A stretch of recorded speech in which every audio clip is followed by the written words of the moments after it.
This is the second presentation about the best methods for reducing carboxylic acids to primary alcohols.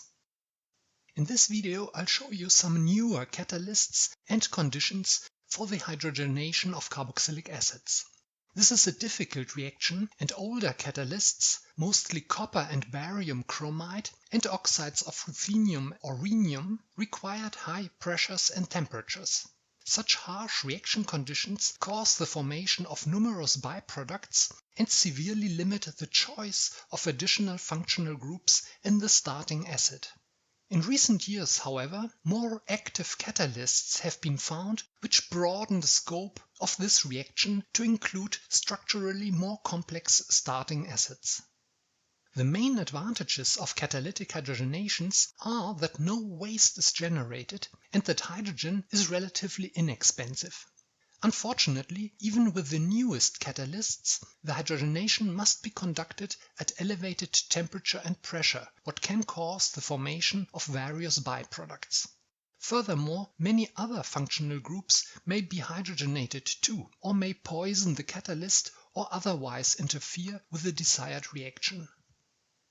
In this example, a fatty acid was hydrogenated with a heterogeneous platinum catalyst.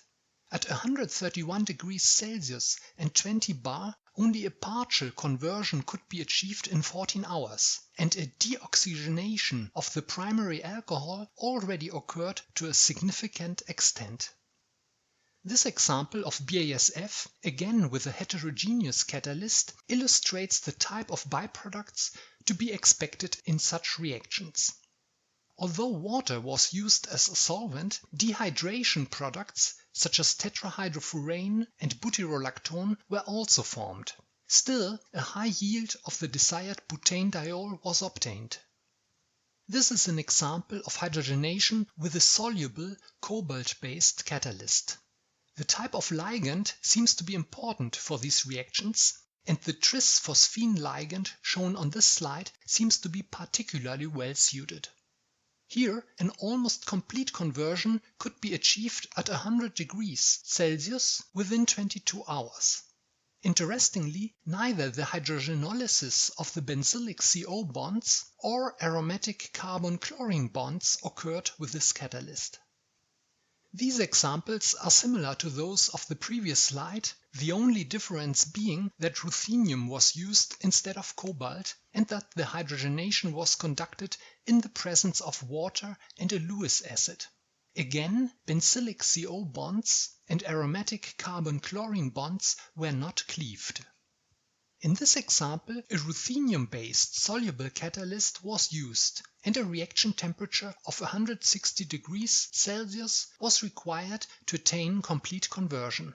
Under these conditions, the olefin was also hydrogenated, but a methoxycarbonyl group remained unchanged. Thus, catalysts suitable for the hydrogenation of carboxylic acids will not necessarily catalyze the hydrogenation of other carboxylic acid derivatives.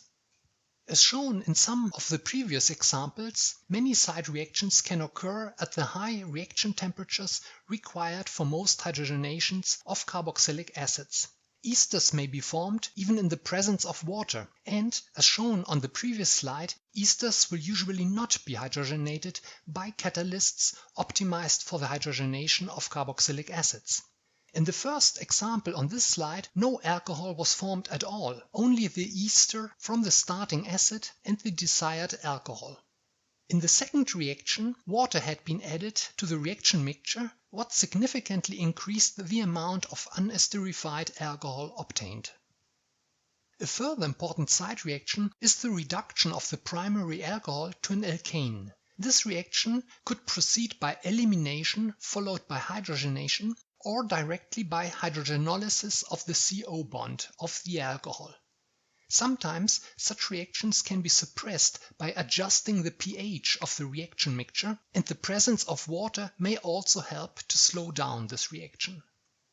Further potential side reactions of the hydrogenation of carboxylic acids include the hydrogenation of other functional groups, such as amides, nitriles, and olefins, or the hydrogenation of reactive halides. Ethers are also occasionally observed as byproducts. In the presence of some transition metals, such as rhodium or palladium, intermediate aldehydes may decarbonylate, or the starting acid may also undergo decarboxylation. If primary or secondary amines are present in the starting acid or in the reaction mixture, reductive alkylation of the amine by the intermediate aldehyde may also occur. Here are some more examples. Unfortunately, in all of them still high pressures and temperatures were required, so there is still plenty of room to find better catalysts or strategies for the hydrogenation of carboxylic acids.